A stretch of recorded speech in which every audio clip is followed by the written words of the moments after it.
जी, लेकिन आप ये बताएं पंडित जी कि आपने कहा 16 तारीख तक हो सकता है कि बिहार की स्थिति इसी प्रकार गंभीर रहे, एस्ट्रोलॉजिकली स्पीकिंग। देखिए, यहाँ पे हम ज्योतिषी अनुसंधान और ज्योतिषीय चर्चा करने के लिए बैठे हैं, तो इसलिए युग का प्रभाव डेफिनेटली आता है। युग भी ग्रहों से चलता है।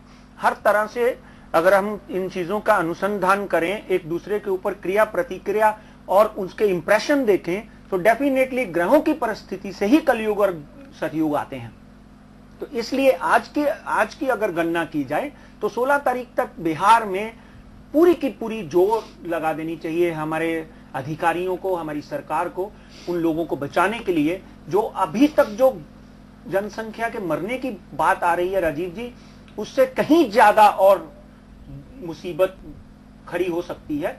क्योंकि अभी 2 ग्रहण गए हैं, इन ग्रहणों का प्रभाव कहीं ना कहीं पड़ना था और फिलहाल जो है सूर्य और चंद्र की जब परिस्थिति देखते हैं, और आपको याद होगा पिछले से पिछले आरकेबी शो में हमने बोला था कि एक घर में 4 और 5 ग्रह बैठे हुए हैं। सिंह के उसमें शुक्र के साथ में शनि के साथ में बुध के साथ में सूर्य, यानी इन चारों की अगर हम बात करें तो कहीं ना कहीं इस तरह की घटना आने के पूरे संजोग जो हैं वो not only in India, other part of the world, जैसे अभी आपने देखा कि कैलिफोर्निया के पास या कहीं लॉस एंजलिस में कहीं बहुत बड़ा तूफान आया, उस भीषण तूफान से हजारों लोगों की मृत्यु हुई, अरबों खरबों डॉलर का नुकसान हुआ।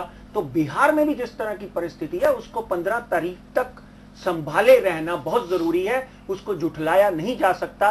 सत्य का सामना करने के लिए हमको इस बात को समझ लेना चाहिए कि वहां पे सुधार कैसे किए जाएं, क्योंकि परिस्थिति बद से बदतर होती जा रही है। आप रोज टेलीविजन देखिए, रोज अखबार उठाइए तो आपको नजर आता है कि आज 100 मर गए और कल 150 मर गए, कल 200 मर गए। कलयुग का प्रभाव है, ये मैं गुप्ता जी के साथ में बिल्कुल सहमत हूं।